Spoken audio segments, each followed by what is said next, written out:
Shall we start? Yeah, please, Anu.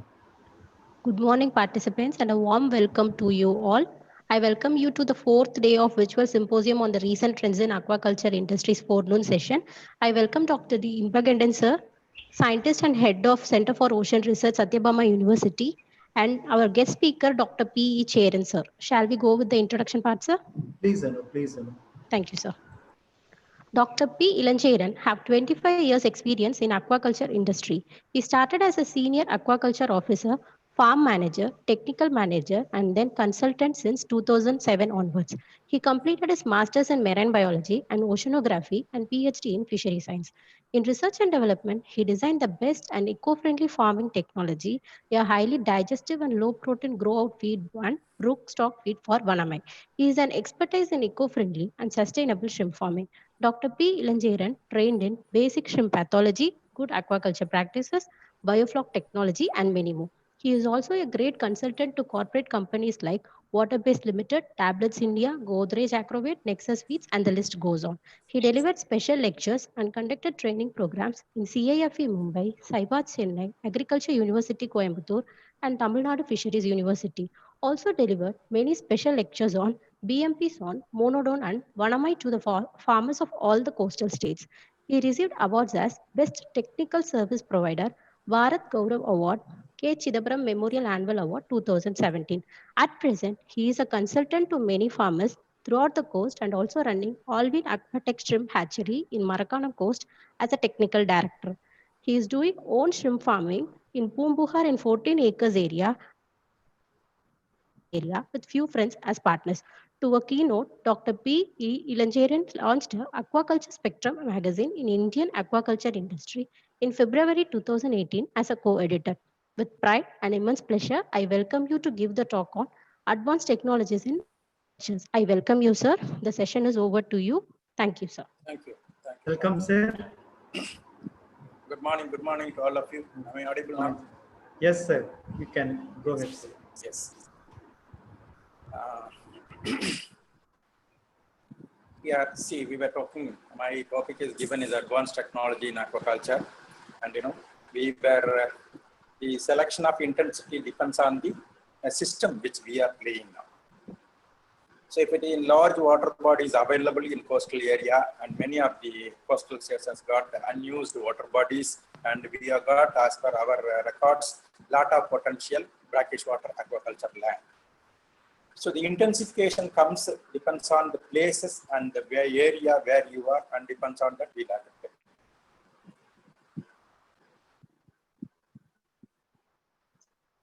So here, I'll have to take slides.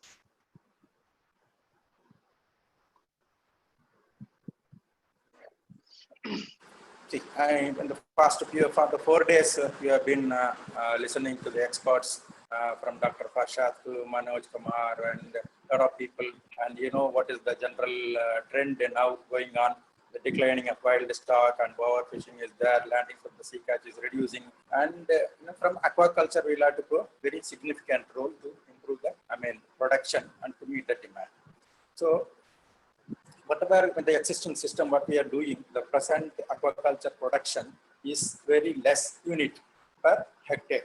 And we have discussed a lot on these things. You are already here what we are producing about 2 to 5 tons, something like that. Other countries are producing 10 tons, all those things. The major issues with the existing farming in maximum shrimp farming, the diseases, the inferior quality broodstock, international market pressure, and less domestic consumption. And the pandemic effect from since March, and what are all the difficulties our farmers are facing, and the export is being disturbed, the produced is not properly bought, and then the dislocation of manpower has created a lot of give and try in the industry. So why do we need advanced technologies? Advanced technologies we need for what? For to improve the production, to increase the production efficiency, to minimize the risk factors, reducing the culture days, better FCR, less production cost, better quality food for consumers. Quality in the sense, it should be antibiotic free, it should be disease, all these things we'll have to take care. In future, traceability is going to come. Certification is already started in many farmers with the processing and all the facilities. So entire our operation should be very sustainable. See, what are all the innovative developments happened in the farming sector for in aquaculture? If you take it, in the reproductive innovation, we have got gift tilapia, monosex tilapia, all male scampi, neo female, giant rohu, etc. And then shrimp, we have got SPF. SPF and specific pathogen free. SPR, it is specific pathogen resistant. SPT, it has come recently, specific pathogen tolerant to different diseases. And then in the disease man, lot of development, and the PCR, it's a lot of PCR we are talking about after the COVID infection, but a lot of PCR in the industry, it is way back in almost 10 to 15 years.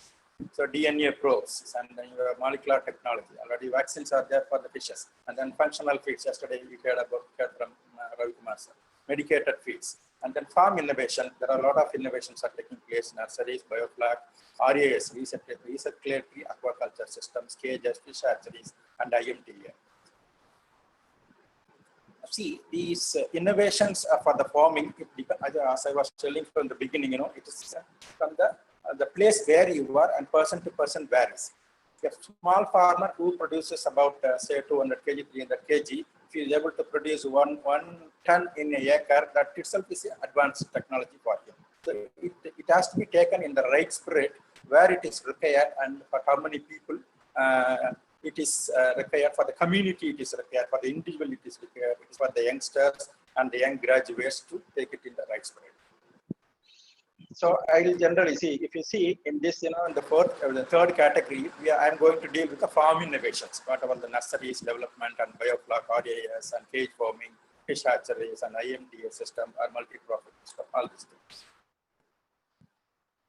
See the nurseries, see there are a lot of potential availability for developing a nursery concept for shrimp, fishes and crab also. What is the advantage of nursery? We can produce healthy post larvae, fry, fingerlings for the fishes, crablets for crabs, improving the biosecurity. So we can minimize all the disease risks in the system, improving the efficiency in the production. But why? Because the nursery, very short period, we are using the seed in the nursery for up to 3 weeks or at the maximum 4 weeks. And then 4 weeks, even 5 weeks, the difference is there in the farming. When you shift the nursery grown into the farming, you can reduce the number of DOC. So 60 to 90 days, you can do the full-fledged culture when you combine the nursery with the farming system.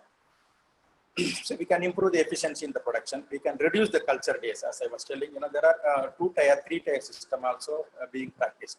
Some of the farmers are using a nursery and then another 2 months in one farm, and from that pond it is shifted to another 2 months in another pond. So every pond is exposed to the culture is only 2 months. So it is a lot of time is given for the soil for the reconditioning. So with this system, we can have a better production and better FCR also. So what is the objective of nursery? Already I was telling, you can produce a healthy and uniform juveniles, produce strong and disease-free juveniles, maintain good survival, good water quality. To minimize, you can optimize the feeding efficiency. In case of fishes, generally for fishes like sea bass, it is highly carnivorous. If you keep in the nursery, so you can start habiting them to the commercial feed and reduce the cannibalistic nature, to reduce the input cost in the farming, to take advantage of compensatory growth. When you keep the more number of shrimp or fish in a short, limited volume of water with the proper management, it has got a shunted growth, and that will be compensated in the grow out when you are shifting to the farms. What a nursery should be, the structure of the nursery, you'll have to have a reservoir and treatment system for the nursery, filtration system, cartridge filters and filter bags, disinfection and ozone disinfection. You'll have to have a aeration, blower, sprinklers and paddle wheels, special feeds for and probiotics, water quality monitoring system, qualified trained manpower. What I mean is special feed. Generally for young animals, even if it is fish or shrimp, you need to give a better protein feed initially. For example, we used to give about 40-45% of protein in the initial days, and that will give you a very good startup for the shrimp to grow out in a better way. So it is a we can see the view of a shrimp nursery. is a Thorndal nursery, not a bioflock nursery. And it is also another nursery view. How to design the nursery? See, nursery, it can be designed, you can construct in a lined ponds or cement tanks and plastic tanks, greenhouses, portable tank, etc. As per your convenience and requirement and near the farm. Size can be rectangular or square or round tanks also. Average depth, 100 centimeter to 100 centimeter. Stocking density, say 500 pieces per meter cube. That is 1 ton of water to 10,000 PLs per 1 ton of water. So here, what we'll have to do, we'll have to start with the low density, and by experience, you'll have to learn your own experience and slowly increase. But maximum shrimp hatcheries failed. You must have heard about it for the past few days presentation. Why? Because people always started from the top. They wanted to have a very high density, and they are unable to maintain the system without much experience, and they will burn their finger, and then they'll come back to you. So I caution you, whenever you go for such a thing, you'll have to start with a minimum thing, and slowly after next cycle, you can improve your performances. So harvest size, can be, suppose if you have more density, it will be 0.3 gram, and less density, it will be between 3 gram and 0.3 gram like that. Harvest biomass 1 kg to 3 kg for the 1 ton of water. So ideal location, where it has to be located. It has to have a close proximity to the grower, should have a proper road access, should have a proper power access, and high quality water should be there, access to appropriate infrastructure. What I mean, you have to drive a vehicle into the structure, and suddenly you'll have to bring in the generator. All these things you should have a facility. So elevated with a high drainage canal, so that in the flood time there should not be any water logging. Access to proper farm and cargoes. Yes, I was already telling. So it is on-farm nurseries, and a few farmers have started already doing. Many trials have been done, but the maximum failed. Maybe 10% of farmers started success. That is because they all think that it is more laborious, and you should have a personal interest, and you have to work personally. And if you encourage few people and leave it to them, it may not be. And you should have a sufficient technical background also to be successful in the shrimp nursery. So it's a kind of fish nursery. The design for fish nursery. Nursery tanks can be like this, even rather than small, say 500 square meter or 1,000 square meter nursery can be made. And see what a sea bass nursery. See, I'll tell you an example how the nursery. It's a satellite nursery developed by young boys, some 3 graduates from Anglo Fisheries College in Kundapur area.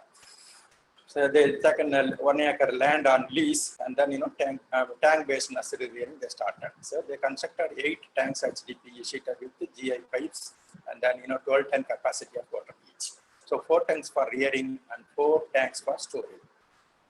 Central in the brackish water aquaculture supplied sea bass fry 0.5 to 0.8 centimeter 20 days old, and then at 2.5 rupees per fry.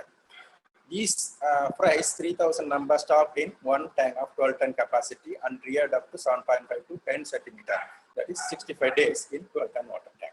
So the first cycle, what they got about 60% survival with the formulated feed, 5 to 10% of the body weight. We'll have to give you commercially available feed for sea bass, it is already available. So fingerling sold 45 rupees per fish to the farmers, those who are already started doing in cage farming. Establishment cost, it is about 15 lakhs for them to give a lease and then develop the land and then they construct the hatchery, all those things. This is the construction of the tank.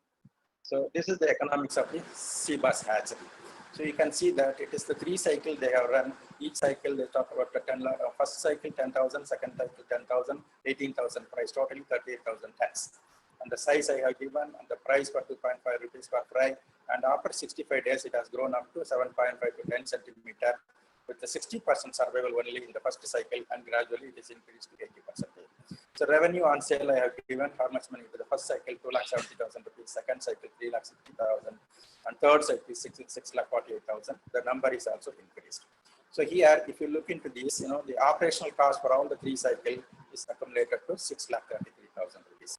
So the total sale value, it is about 12,78,000 rupees. So the profit for these 3 cycles is 6,45,000 rupees. I'm sure in the couple of another 2-3 cycle, if they would have run by this time, I think I would have run already 2 cycles. So in this year, they will come up with all their recover everything, establishment cost, and they will come into the thing. So as I was telling, the three young graduates joined together and everybody invested about 5 lakhs rupees only to develop such. So it is a very successful model, and you know, there's a lot of potential for this. You know, we have been talking about the development in the shrimp and fish culture, particularly fish culture. There is a lot of demand for the fish, fries, fingerlings, and then young ones, such one eggs. You can say. See now that if you for shrimp nursery, there are availability of P. monodan and Banami there is commercially available, SK is available, Indica is available on the coast, Japonica is available, Semisulcatus is available. You may ask me, sir, except Banami or monodan, nothing other is being produced. I used to give Indica's production for few people, those who are ordered, such 10 million seeds, something like that. So either Japonica, Semisulcatus can be ordered. Another one more point, all these species, our local species are available in our natural water body, all along the coast in the shallow estuarine waters, in the seawater and the mangrove waters that can be collected and reared in a nursery for 1 month with all the medicated feed or your functional feed with all the probiotics and growth enhancers. You can develop a very good healthy juvenile, and that can be shifted into 15,000, 20,000 to the farmers, and we can have a very good crop within 3 months period. Why I am telling, you know, a lot of disease issues with the existing Banami, and then a lot of problem with the earlier monodan, and monodan started coming back now.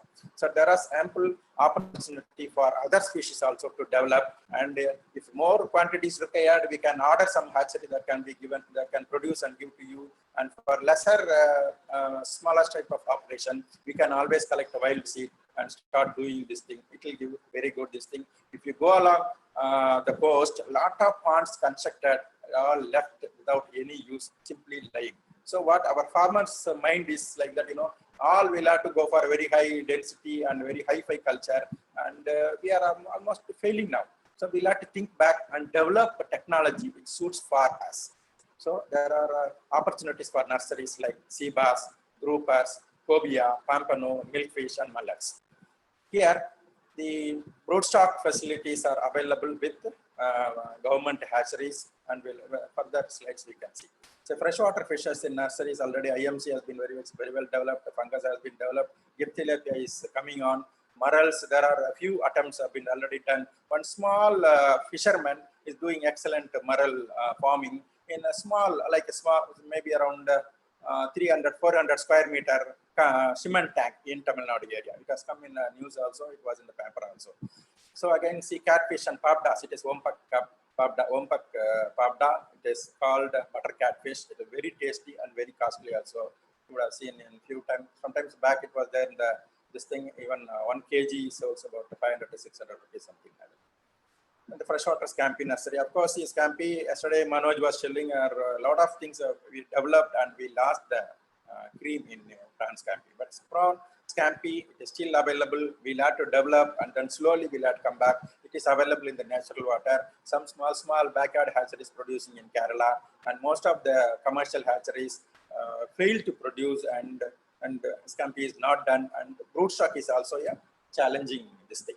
So there are opportunities for youngsters to get into developing a scampi broodstock will be a very timely needed activity. So when we're talking about nursery, and then we talk about bioflak. Bioflak, it is a later development before RAS. See, RAS was different. I'll deal with in few slides. See, bioflak. What is bioflak? It is an aggregate of suspended particles of beneficial bacteria, algae, fungus, and detritus, zooplankton, all these things mixed together. So this technology is maximizing the potential of microbial processing. Bioflak system, banks on photosynthesis to convert uneaten feed, feces, and excess nutrients into the food. Bioflaks take care of formulation of ammonia and the nitrogen in the system. So the outdoor bioflak is more successful than indoor. Indoor, you will have to depend on completely bacterial bioflak, and it may crash also, and you'll have expertise. You have to have a very good expertise in that. So what is the advantage of a bioflak? This is very eco-friendly technology where the wastage is not thrown out. It is utilized in the system itself. So by doing bioflak, what we can get, very efficient land use, improves land and water use is efficient. Very less water is required. So when you have a biofloc with RAS and your water usage is still coming, it is less. So as and when required, we'll have to top up with some water to take care of the evaporation water. So higher productivity in terms of survival we can get in biofloc, and very good growth and FCR also. So it is fully secured, biosecured, it reduces pollution, reduces the risk of pathogens, and reduces the in-rich feed. When you go for biofloc, you have the protein in the feed. So improved larval growth performance you can say from the biofloc.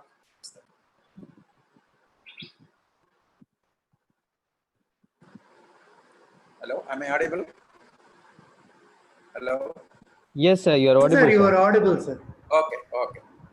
Say biofloc nursery, see to be maintained, say it is about say 15 centimeter in IMCOP. It varies from 15 to 40, 50, depends on the system, depends on the species you are using.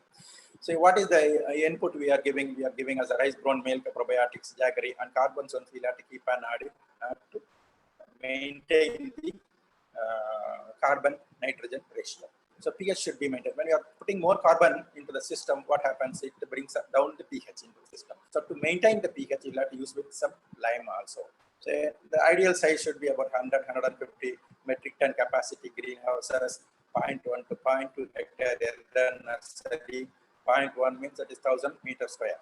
2000 meters square urban nursery. The stocking density can be from 1 to 1.5 million. As I was telling, you can start with even 0.5 million, and after one cycle you can go for 1 million. Next cycle 1.5 million, like that you can gradually increase. So the 3 weeks time is required to grow up to 1 gram size. So from there you can shift it to the grow. So biofloc, just showing for the new people or farmers who are interested. What is the IMCOP of all this things? So how to prepare a biofloc? So before stocking organic matter, you'll have to stock organic matter has to be given into the system. See, you can use old feed, you can use molasses, you can use tapioca, cassava. I mean, that is safe or not safe. And even you can use atta, you can use rice powder, anything which is available very cheap in your area. But that has to be grinded very fine powder that should be in the suspension. If you leave it a small pellet, it will go and settle in the bottom and create a HTS, and it is not required for the system.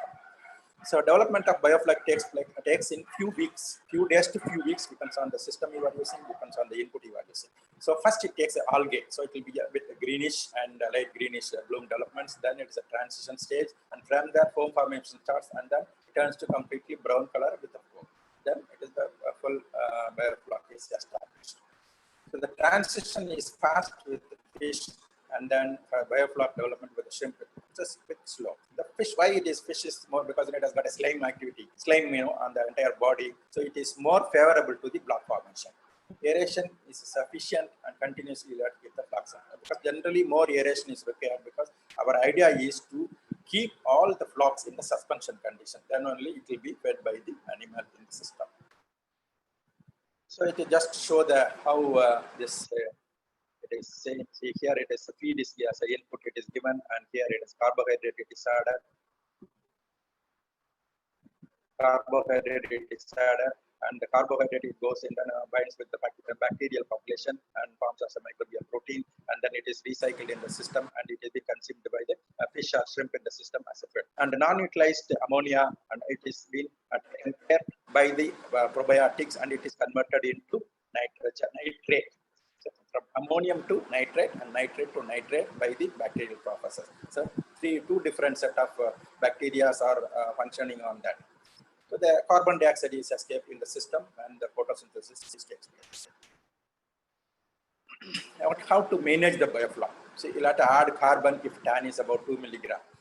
See here in the down below, you can see tan 1 milligram, less than 1 gram is the safe system. But if 2 milligram, it's not going to be an issue at all. But after about 2 milligram, we'll have to add carbon into the system. If the nitrate is more into 5 milligram, nitrate up to 5 milligram to 20 milligram, it is admissible. But still, that to have a very good, comfortable system, 5 milligram, you can make it. From 5 milligram and above, if the accumulation is there, you have to do water exchange. So the DEWA has to be maintained 5 milligram per liter, always above that. pH 6.8 to 8. I was telling when you use more carbon, it will not be stable like this. It will come back to 6.5, 6.2, 6.3, like that. So you'll have to keep on adding some lime also and increase it and maintain it above 6.2 to at least 7.2. 7.2. That will be the optimum thing. Then alkalinity maintained above 100 ppm, it is very much required. And the TAN at total ammonium less than 1 milligram, nitrate less than 1 milligram, total suspended salt less than 500 milligram. The salinity depends on the species which you are playing and depends on the system where you are located.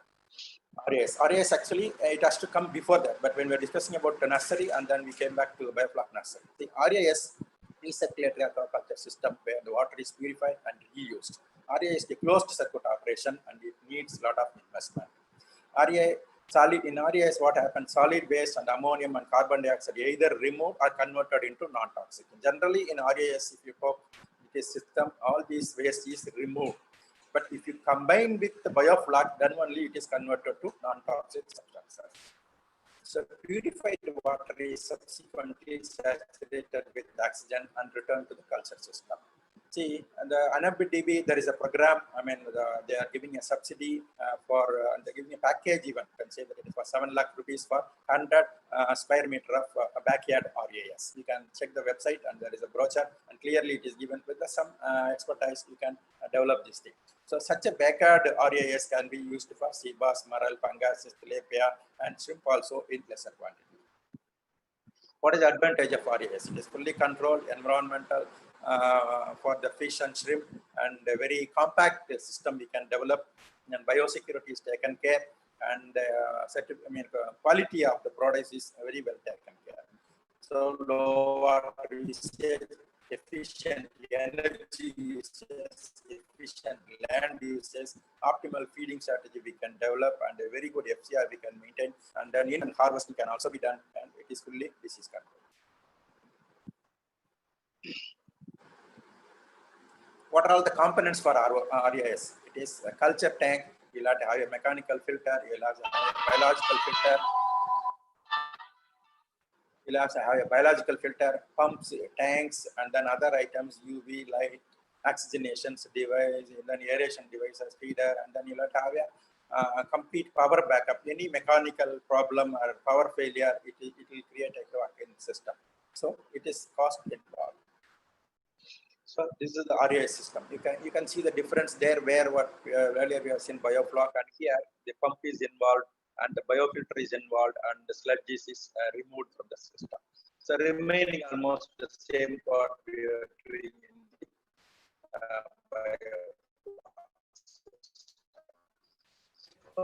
when you have to establish a pumps and biofilters, these are all the costly assets, and then you'll have the system. So what is IMTA? After they were talking, even there is a huge opportunity for the IMTA development.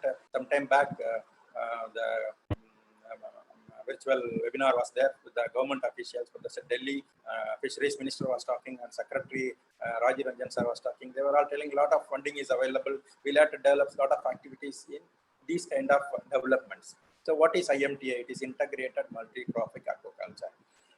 What is that? It is similar to our polyculture model. There are different concept and different way of dealing with them.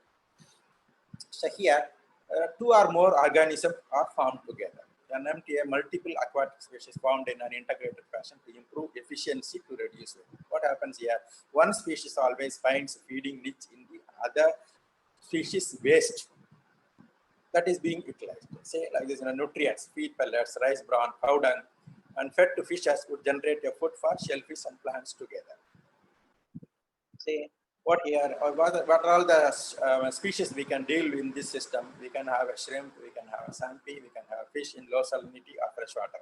I remember when I was doing farming in the Bapatla area, in the winter crop or rainy crop, there will be completely zero water in the creek. So it was very difficult for the shrimp to grow in a better and have a sustainable crop. So what we used to do very less number of shrimp, our monodon, and we used to have some scampi into that. We used to have some fishes, cutla into that, because since it is low saline, maybe 1 or 2 ppt or less than 5 ppt. So all together, three will be stocked in the same pond, and when we are harvesting, at least two will success. So in a pond where scampi is successful, from 1 acre you can have about 1.5 lakh, 2 lakhs rupees of only scampi apart from your monodon harvest. And then fish may fail. In some pond, the fish success, the scampi may fail. In such cases, you can have often of 700 gram by 800 gram fish into the system. That is an additional income. So the same thing has been tried in a different thing in this setup, say IMTA. Here the fish and shrimp in cages, you can keep it and feed a fish, a tilapia fish. Tilapia fish, feed fish can be kept in the water of the pond. And seaweed we can culture in the pond, and the pond and the mussel also can be cultured in the same pond. This is the best system for sea bass, and there are farmers already started doing. In a 1 hectare pond, there will be cages for the sea bass, and then the tilapia will be left in the pond water, and the seaweed and the oyster can be grown in the pond water only. So here what happens when we are using the feed for the sea bass, the leftover thing all comes into the system, and it helps in the tilapia as a feed for tilapia and seaweed and mussel also. The tilapia, that's a feed fish, it is in the water, can be scooped and put into the system as a feed for the sea bass. So here the fine particulate waste from shrimp cages or fish cages can be fed by mussels and oyster, the secondary organism. Again, the dissolved organic matter, it will be utilized by the plant, plankton and seaweeds also. So there were studies where sea cucumbers were cultured in the pond found to use the waste below the cages of shrimp and fish as a food. So there are a lot of opportunity in this thing to develop. It is all there with the earlier, and we now understand more the food dynamic system into that. What are all the species to be cultured? How we can, combine all these things in a proper way and have a better crop. So this is a technology for IMTA. You can see fed aquaculture. Finfish here, shrimp can also be maintained. See the effluent is coming here. The particulate organic matter, it is utilized by the shellfishes here, and it is for the sea. So this is another one, see shrimp or finfish, again organic extractive, special price. This is for the mussel, this is for the sea. So all these things can be in a same system, so that the nutrient is recycled completely, and there will not be any eutrophication, there will not be any bloom crash, and everything sustains into that, will have a better crop. Here, you cannot have a very intensified system. It is a self-sufficient and self-resilient system. So again, when you come for cage farming, already fishes are being done in cages, and there are people trying for cage for the shrimp also. And then, why we are going for caging? So the land cost is very high on the coastal, and then the lease is also very high. So the cage is a better option for small farmers and investors, for the newcomers. Start with the easy to do with a higher profit and in ideal water bodies. Cage farming supports the local water bodies by the waste disposal. When you use a cages here, and then as we're talking about IMTA system, the wastes are coming and getting into the habitat, and it is attracted by the many plants, and then the plant will attract other younger juveniles of fishes, crabs, and other things. So freshwater reservoir, so what are all the potential area for cage development? Say freshwater reservoirs. Already governments started doing cages in the freshwater dams and reservoirs. So deep rivers, lakes, estuaries, creeks, lagoons, and open seas are the area where we can develop cage farming. See, open water leasing policies are being framed, and a few days back also there were a discussion on this thing, and last year a special ministry has been formed in India, such a big country. Though we were late, and we are come up with so many development now. Pradhana Mantri Matsya Sampada Yojana has been launched to take care of all these things, and there are a lot of opportunity for youngsters, and there are availability of funds also. So you will not go for a very high Garware rope or imported raft and all. You'll have to develop our own, raft with the facility available in locally. So you can have a, I'll tell you, see, land, again coming. Yeah. How you can do a cage? The stocking size of the fish and shrimp and culture feed depends on that. You'll have to develop the cage. cage you can use with the galvanized iron pipes, PVC pipes, bamboo, casuarina poles, and eucalyptus poles are floated with the empty barrels. A 200-liter of empty plastic barrel can be used as a float. This can be tied with ropes with all these poles, and it has to be anchored in some area. Otherwise, it will be driven away in the wind direction. It has to be anchored. It has to be pulled inside the bottom of the place where it is being fixed. So cage size can be about 4 into 4 into 2, that is 32 meter cube, that is 32 ton of water. It depends on the system. Many systems can be, little more, little bigger, or little smaller also can be done. So we have to use epoxy paint for rusting. When you use a galvanized iron pipes and all, it has to be painted properly, rust paint. Even tar paint, tar coating will help. If you use casuarina poles or bamboo poles, it is not required also. But it will always attract some barnacles and all, that has to be clear and taken care. See, nets can be used as a knotted or knotless cages. Depends on the species you are giving, the size of the animal you are going to put into the system. So there are a lot of options available. So it can be done by small farmers, fishermen, young entrepreneurs, and a lot of fishermen are ready to do that, but they don't have technical knowledge, and they should have some backup from the technical people. Youngsters, I am seeing some people in Patakota area, Ramnad area. There are some young boys, graduates, and experienced shrimp farmers are going to the fishermen and started doing such activities with the help of them. And there is ample opportunity for the fish hatcheries. As I was telling, we are very much very preliminary level in fish farming, particularly in brackish water or marine fish farming. So there is a huge demand for the fishes. So we'll have to develop hatcheries for them. Though, developing a hatchery, it is a costly affair, but developing a nursery related with the fisheries, it's commercial fishes, is easy. See, what are all the species available? You can say sea bass, cobia, milkfish, mullets, carrimene, it is Heteroplus rotensis, Swampano, and then Groupas, it is Epinoplus species. See, broodstocks available in limited quantity with the CMFRI, SIBA, and RGC. And to improve the broodstock quality, we need to develop a brood bank. So here, a lot of work is required. Workmanship is required and technical know-how is required. It is already established, but there are shortage of fund and manpower. So that is coming now. The youngsters are, I am motivating them to come into the broodstock development. If you have got you are nearby a coastal waters, and when you can establish a cages, you can develop even a broodstock of all these fishes and make money out of that, and that will be helpful for the entire nation. So there is a lot of funding is created. Subsidies are there from the EMPADA and then National NBDB, Fisheries Development Board, in bank loans is available. So this is the right time for the young entrepreneurs, farmers, self-help groups, and fishermen for into that. And some time back, this farmers conclave happened in Surat, and earlier it was in Chennai. There are also a lot of farmers, those who are involved in these activities, came and presented. That is all there in the magazine also. When we are published, already one issue is published on that. See, this is about the freshwater shrimp farming.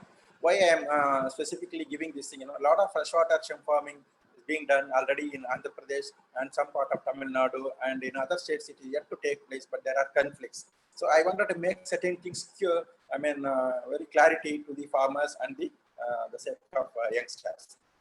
The freshwater farming is done in different locations, mostly river water, rainwater are used, and some groundwater is also used. So I am quoting a society name. It is called Valam Freshwater Shrimp Farming, Nannir Iral Valathu Sangam in Tamil. So it is located in Senji. It's near the downhill. There are hills in and around. It is in the downhill area of that. So these people, what they started doing, when the rain is there, the rainwater which runs from the hills, they will block that and use it as a reservoir, and then that water they use into pump the shrimp farm. So around 100 farmers doing in small ponds, 0.5 to 1 acre size, and 1 to 2 ponds per holding in pure freshwater in most of the places in Tanjavur, Tamil Nadu, Viluppuram, and then Thiruvannamalai area also. Here what they do, 35 to 50 pieces stocking density they do in the farming. That means, say it is about 1 to 1.2 lakhs per acre. So what is the harvest? It is 2-ton harvest at 40 count in 90 days. And then when you look into the FCR, it will be 1.2 to 1.5. So they used to come to me as a hatchery owner. They asked me, you grow a bit bigger shrimp and give it to us. I used to grow PL 15 to 20 and give it to them a bit 5 rupees extra cost for the bigger size, and they'll happily taking it and then take a crop in 90 days to 100 days. See, by doing this, they are recharging groundwater, because in and around the small farms, always the water is maintained, the rainwater is blocked and utilized in that, and power water is recycled there. So this is it's recharging the groundwater. The rainwater from the pond are also utilized into the own agriculture feeds, mango, coconut, vegetables. Because as long as they are going a very sustainable system, it is not an industrious type of farming. Very little wastage is there that is being utilized in their own fields as mango, orchard, or coconut, even vegetables. So in the next slide, I will show better into this thing. There is one case study he presented in Siba Farmers Conclave also. So the Veeravel is a shrimp farmer in Varathanadu, Tanjavur. He has got about 20 acre shrimp farm surrounded by all agriculture fields. On bunds, he has got a coconut trees, plantain trees, mangoes, even vegetables. He uses a Kaveri water and some groundwater for the farming. Stocking density, as I was telling, 30 to 40 pieces, 60 to 70% survival, 2 to 3 tons per acre. 2 crops comfortably he is doing in a year, about 90 to 100 days, and it's about 1.2 to 1.5. So it is wrong, it is given 1.4, 115, 1.5, 1.5.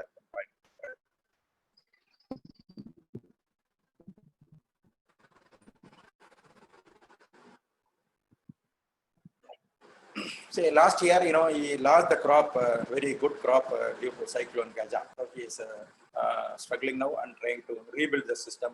Another 1 or 2 crops he will come back. See, what is that he is doing? See, this is the thing. It is SPW, that is shrimp pond rainwater. Shrimp pond rainwater he is pumping out from his pond to the agriculture field around the farm. So it is located in a very well in a village in Tanjavur district, surrounded by paddy fields. So there are in and around fields, there are paddies, there are black gram, there are sesame. The past 9 years, he is doing this system. See, the nutrient-rich shrimp pond rainwater enhances the productivity in the adjacent agriculture fields. The paddy from normal yield is about 25 to 30 bags per acre. By giving this shrimp SPDW, you can have 40 to 45 bags. It is already proved, and they have got all the records, and it is published also. See, the black gram yield, it is increased from 2 to 4 quintal to 4 to 9 quintal in the same period with this nutrient-rich water.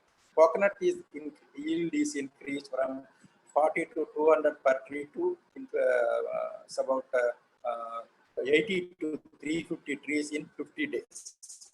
50 days crop, that much huge excess production which is achieved by utilizing that. So all the adjacent farmers are happy, are demanding this rainwater. Some people you are also asking, they wanted to buy the water. If you give water, I'll give some 800 rupees, 1,000 rupees per crop, something like that. They are demanding. So such is that. So why I'm trying to say here, you can see this is a shrimp farm and paddy cultivation. It is in Andhra Pradesh, where I used to do the consultancy. This is a farm. You can see here it is the inlet pipes here. This was the first crop, it was done shrimp, and second crop, the same pond, it is paddy cultivation is done.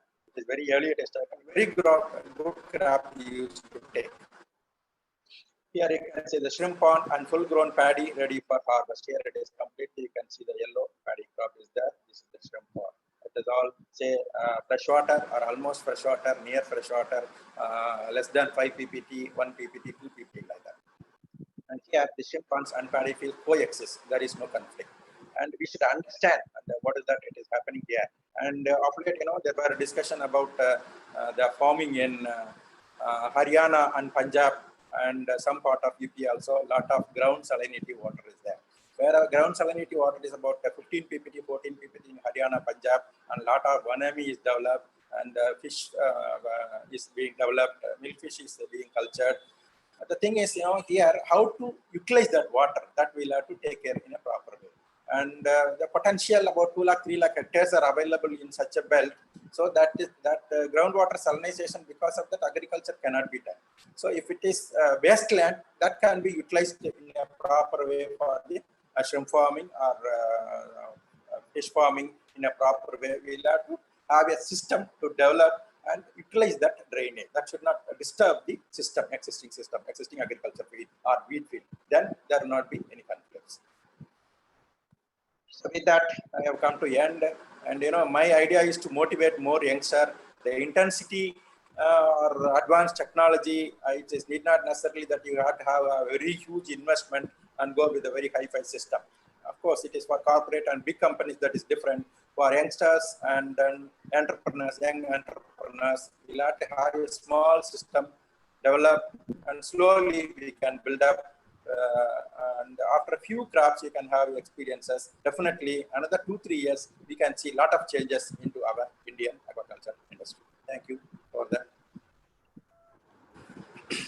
Thank you, sir. Thank you, Charan, sir. Yes. Thanks for the informative talk, sir. Yeah. Shall we proceed with the question answer session, sir? Yes, definitely. And before that, I want to highlight that it's very informative regarding that satellite nursery by the young graduate boys in Udupi. That is, it's a really a boosting thing for those people who are in aquaculture, particularly those young students who are working in the aquaculture research. Sir, can you highlight on more on those aspects, sir? Yes. See, when the boys, when they started coming into this thing, they were young boys and came to SIBA and SIBA experts, and then director, Dr. Vijayan sir, they were all telling, they were not taken these boys as a serious people. So they sent them, you go and get back with some funding, all these things. So immediately they went, and then they everyone individually asked their own parents and got a 5 lakhs each money to start up. With that, they came back and then they started again asking for the seed. Then they thought, so these guys are serious guys like that. Then they started coming, and then the scientists given a backup, and then the site selection, and from the beginning they were supporting. The sense, after a few cycles, they can learn the expertise. As a fisheries graduate, it's not a big thing. So they'll be, I'm quite sure they are doing, and I'm not in touch with them, but definitely post like this, mud traps is being done by self-help women, in particularly Maharashtra Mangrove Club is there, and then sea bass is being done, and other fishes also done in mangrove area, and lot of such activities, because mangrove, you cannot utilize a pond, you cannot construct a pond, but you can use the mangrove water without disturbing the natural system there. So there can be a cages can be established, and then this nursery can be established in a small entity. It's not a big issue. So there is a lot of opportunity for this thing, and there is a huge potential for fish species. And the government institutions are having the hatchery, broodstock, and they started giving fries. Of course, the quantity of fry from the government institution is not meeting the demand from the field. That is why I am asking here the youngsters and entrepreneurs to come into that and play a role with the government agencies to increase the hatchery production of seeds. Thank you, sir. Thank you, sir. May I request Dr. Seshadri sir to add a few lines on this point? Seshadri sir? Yes, sir. I'm here, sir. Okay. Please, sir. Please, sir. Good morning, sir. Good morning. That was a very, as you observed, this was very wonderful lecture today we heard from Dr. Sharon. Only thing I just want to know how we can multiply this small farmer impacting methods, because most of the time only the small aquaculture farmers are the one really losing their entire crop and also prone to more losses. So are there any kind of examples of a kind of experiments happening in different parts of the country, or how we can help these small aquaculture farmers, especially this IMTA kind of things, or whether we can try to establish this in small farming areas? Yes, sir. Yes, sir. Yes, sir. That's my observation, sir. If you could be able to do something, that will be wonderful. Definitely, sir. Definitely, it can be established. I'll tell you. I'll tell you an interesting observation. Yeah, I will tell you an interesting observation. When I was in the farming, right, there was a farmer in Repalli area where he used to have.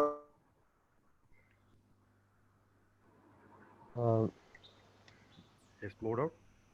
No, sir. I think it's okay. There is some disconnect. Technical error, it seems. Yes. Am I audible? Yes, now it's fine. Yes, sir, you can proceed. So what he used to do, he used to make the pond and stock a little quantity of monodon in each pond, maybe around 5,000, 10,000 seeds, something like that. His idea used to get a 300 ton, 200 kg to 300 kg per acre in the end of the crop. he used to grow only algae into the pond. There will be filamentous algae. He will be keeping water level and only watch and pond. So at the end of a 3 months period, since it is very less density, he used to get 200 to 300 kg of 20 count shrimp. 20 count means 50 gram shrimp. It will be completely feeding on the algae and it will be very healthy and without any other input. Only water and algae and the shrimp. So during the harvest, he has to drain the pond and hand pick the shrimp because it will be entangled in the algae.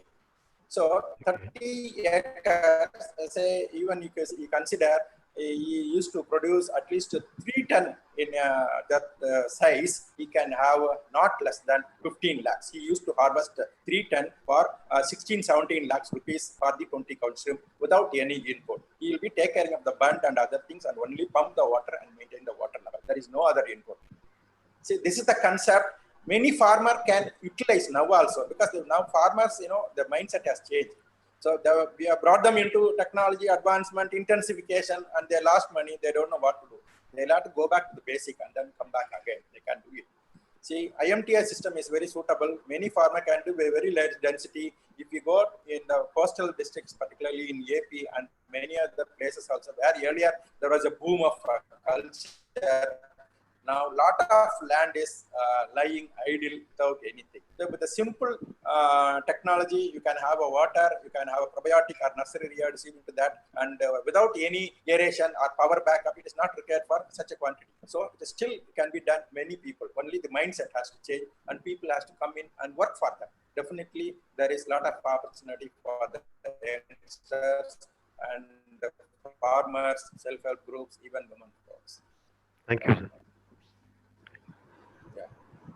Anu, Yes, sir. if you can allow the other participants also to talk. Yes, sir. Thank you for the wonderful and informative presentation, sir. I will allow the participant one by one to ask their queries, sir. That will be more lively. Yes, sir. Mr. E.C. Karnashekhar, you can speak now. Yes, sir. Sir, very wonderful presentation, sir. Sir, can you hear me, sir? Yes, Yeah, yes, yeah, please, yes. please, yes. Yes, sir. I am from Madras Christian College, sir. I am right now pursuing my final year in BSc Industrial Fish and Fisheries, sir. Yeah. So, sir, my hometown is from Kumbakonam, like near Tanjavur Skirts, sir. Okay. So, sir, my question is on, sir, how to culture that marl fish? Like, is it a better way to culture it in cement tank or to dig up a pond, maybe construct and do it, sir? What is your suggestion, sir?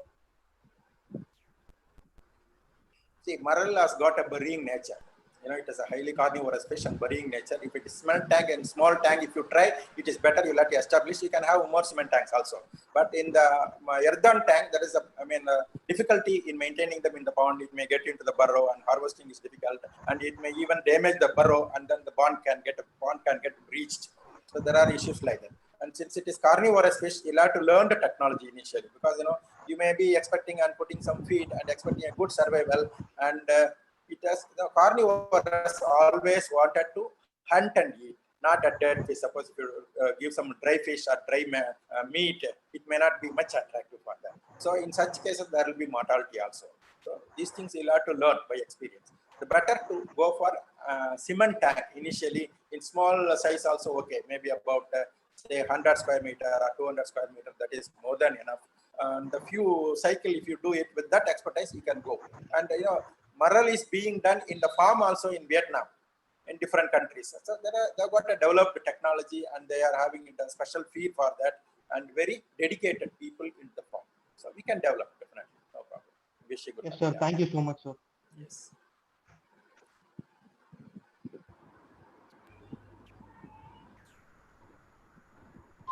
Any? Yes, sir. Mr. Praveen Prasad, please unmute yourself so that you can talk with the speaker.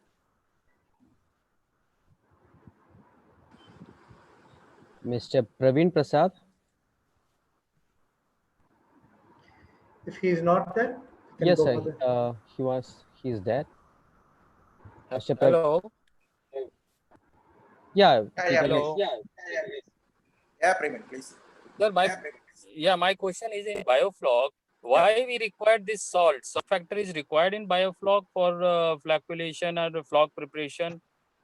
is for not this? so. It is not Or- so. Because I never given any salt also into that. See, it depends on the system or water you are asking.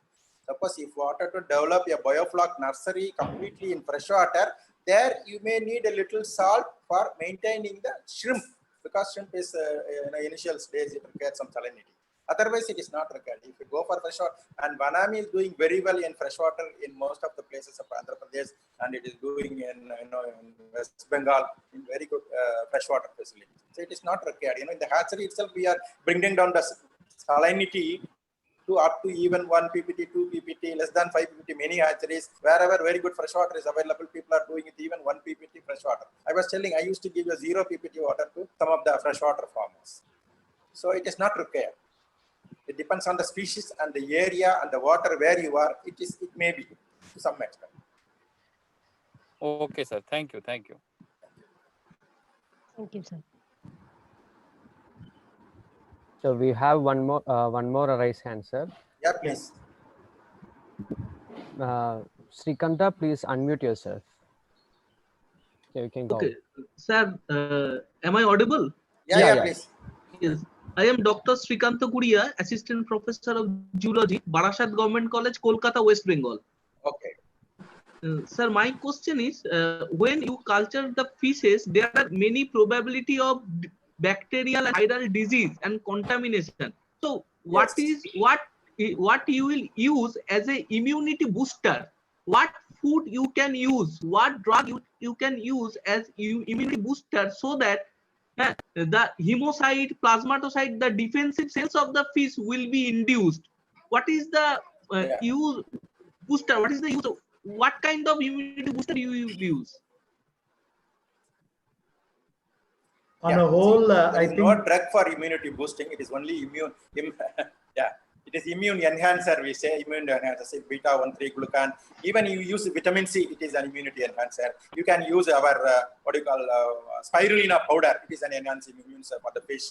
You can go for the Bacillus probiotic, and then very fish probiotics available commercially for 300 rupees, 400 rupees per kg, like that. So you can have some 10 grams of that such a probiotic per kg of. Or per ton of this thing, fish, you can take 100 grams such a product for 1 ton of fish, like that. You can mix it with the feed. And it is only the system. You create a system and more environment friendly system, there not be any problem. If you can maintain with some pond probiotic, the system is maintained away from the Vibrio or other bacterial infections. Say for freshwater, this thing, there is a wound-like things are there, and a lot of things is taken care by little application of lime also, that is more than sufficient.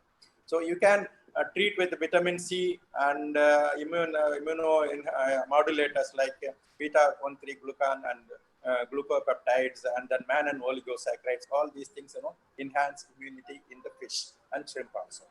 So there is no need of drug. And if you go for antibiotics, generally it backfires. It may not be this thing. Maybe in fishes, in certain cases, you can go for allowed antibiotic with 10-15 gram.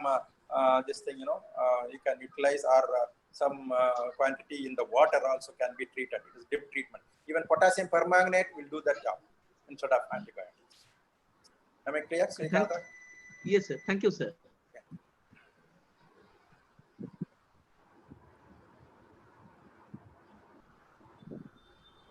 Yes, ma'am. Any other thing? Hello, sir. Yes, sir. My name is, I am from College of Fisheries Science, Veraval. My Yep. question is, what is the permission needed for seaweed farming? And is there any leasing policy for seaweed culture? Pardon? Seaweed? Okay, repeat the question, please. Seaweed? hello. Hello. If anybody can explain the question. Sir, What is the question? what is the permission needed for seaweed farming in coastal region? Okay. Yeah, please.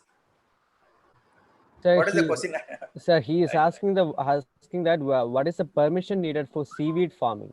There is no permission needed. It is what you are doing. It is indigenous species. Nothing is required. You can do very well. Only thing you'll have to do, you'll have to know where to market, how to market.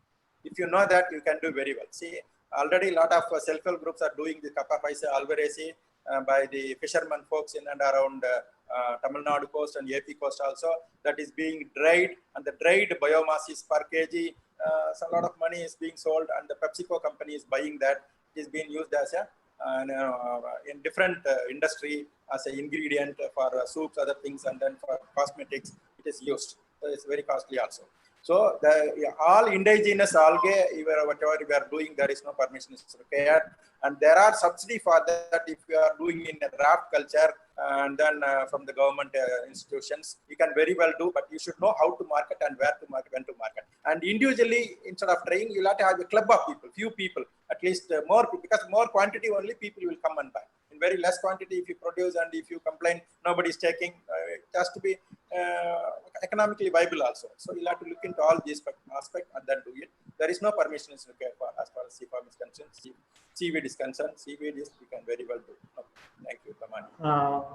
I want to add to this Cheren's point. Yeah. One more speaker is going to talk on that seaweed culture.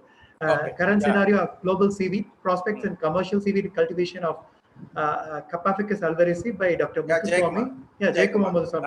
He is going to a lot of information. Yes, he will give a lot of information on that. Right. And also we are asking for a person from our CAA, Coastal Aquaculture Authority. Also, we want to join in the final 25th on the 25th. So they will elaborate more on the these kind of regulations. Policy issues. Yeah. Right. Yes. Policy issues. Right. Thank you. Good. Thank you.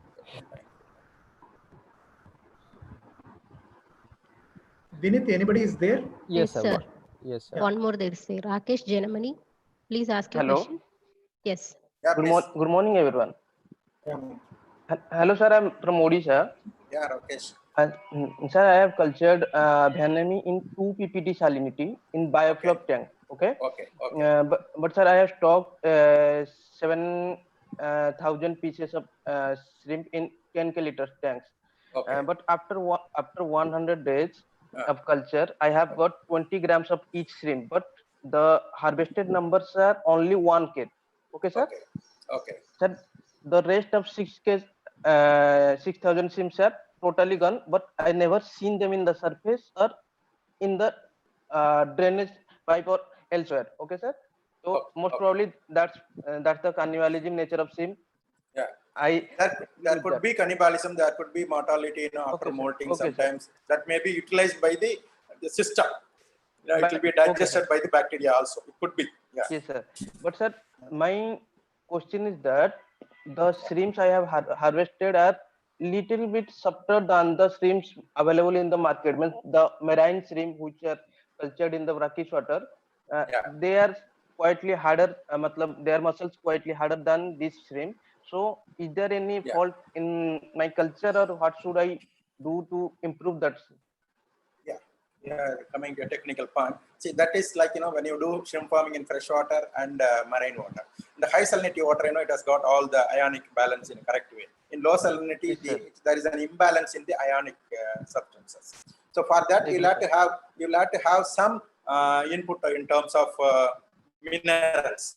Say there are organic minerals, chelated minerals that can be absorbed into the system. Or just before the harvest, you can treat the shrimp with the daily some agriculture lime. Say per ton of biomass, one bag of agriculture lime is more than sufficient. Say 50 kg agriculture lime for 1 ton of shrimp. So 2-3 days continuously before harvest, if you give, this will be taken care. There are commercial minerals available that can also be used. Some people use the diphosphate, calcium diphosphate in the system before that. That will also help some extent to the improve the texture and the hardness in the shrimp. That can be done. Okay, it's not a problem. Okay, sir. One more question, sir. Yes, I have used the commercial minerals suggested by the shrimp farmers. Okay. But still, I didn't get. Maybe, sir, I don't know how to use that things because I am new to aquaculture actually, sir.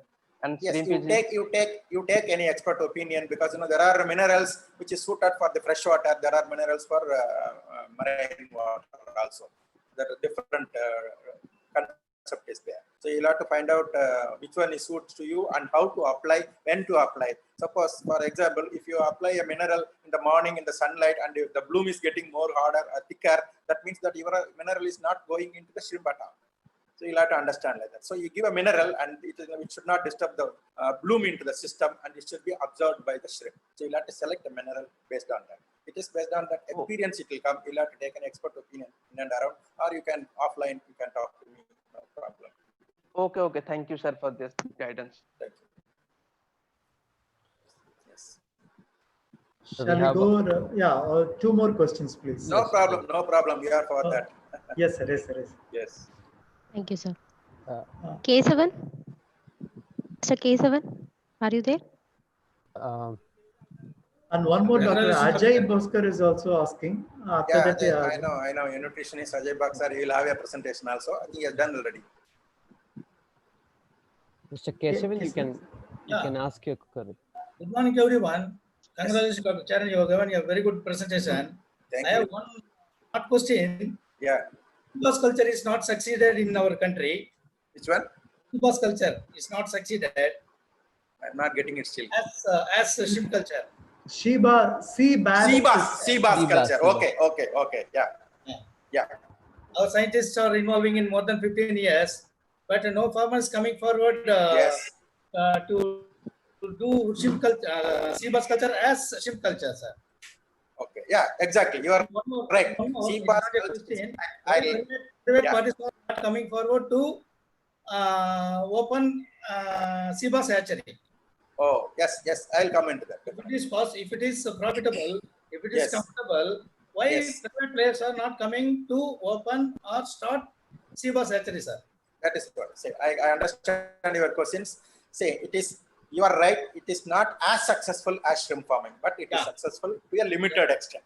But what is the limitation? I was talking in the presentation, the availability of broodstock. One thing, maintaining a broodstock is very difficult. In the sense, for sea bass, you will have to maintain a broodstock at minimum for 5 years. Then only it will be able to produce a next offspring. So to maintain a 4 or 5 years, whether it is possible for a private entrepreneur, it is different. It's different because when a private entrepreneur is putting into money, how much return he expects, it depends on that. So government is doing now, but there are difficulties there. Say for example, in the market, there will be 100 million price of requirement for sea bass, but the government institutions can be able to give a 10 million price. That is the situation now. I am only requesting people to come into this thing. Where is that gap here? We'll have to fill with the help of a government institution, because there is money involved, there is manpower involved. So we'll have to work in that line. And as I already started telling, there are many farmers doing successfully in sea bass in different technology. If you are completely depending on the pellet feed, it may not be as lucrative, because the FCR goes very high, and then you may not make much money, and you should know where to market also. I remember, 10 years down the line, 1 kg sea bass used to tell about 100 rupees, 150 rupees like that. Now 1 kg is about 400, 500 rupees.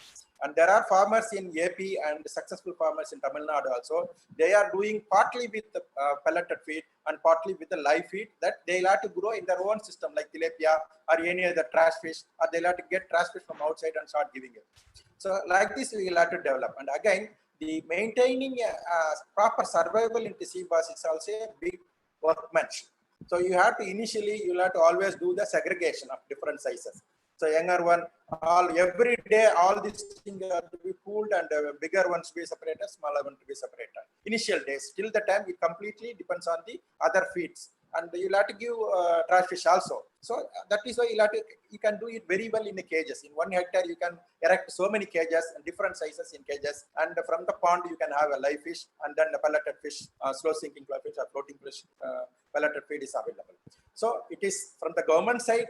There is also a problem, they are also needing a fund and all. And the recent development, there will be a lot of fund for such activities, they think. So the experts, Dr. Yati Arasu and the sea bass expert, initially they used to ask me, why you people are not coming and investing in sea bass? Until there is a risk involving into that. How to come back, how to make money into that. It is not that it is going to be always a failure business, but there are ways to do that. So that is what young mind should come up. The successful people will always do things in different way, not different things. Only it is in different way. Thank you, Dr. Charan. Thank you, Dr. Charan. Yes. Binit, we can go for one more question, please. Yes, sir.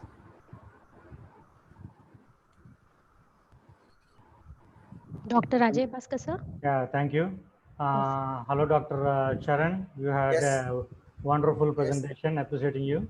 Yeah, thank you. I'm interested. I'm working on these marine fish feeds and all. We are developing that. And one of my client is asking for where I can buy seed regarding seed. I'm asking. So where this milkfish seed and and a mullet seed is available. And where this farming actually is going on and what they're feeding to these two species. Thank you. For milk Because I have a presentation on 27th. So if somebody don't have the information, and I will include that also. So maybe people will get benefit out of it. Okay, thank you. Right. See, for milkfish, there are available seeds. Some people are trying, and many places in the seasonal wild catch is also used. And milkfish as a as a planktonivore, it's only purely vegetarian fish. It feeds on the plankton. You can only fertilize the pond, that itself is sufficient. And there are feeds available. We'll have to develop them for the feeding. Milkfish also there are there are slow sinking pellets can be used, or floating pellets can be used as a feed. But you'll have to bring them into the feeding because their nature is a filter feeder with the water. And availability of seed, of course, sea bass is a little easier than the mullet broodstock development and then the seed production. It appears to me with the knowledge which I have got with the scientific community. So there are attempts being done, and there are people in I was in some group, people are already selling sea bass, milkfish seed is available, mullet seed available like that. I can get you the details definitely, but it's all still in very preliminary stages. If you need huge quantity, it may not be available. Little quantity we'll have to develop. But the seasonal catches available in the coastal water and the pre-monsoon area time, in many places it is available. For mullet, you'll have to select, mullet Michelcephalus is the only species which can grow to a bigger size. Other than teddy, parsi, and other species are the smaller species.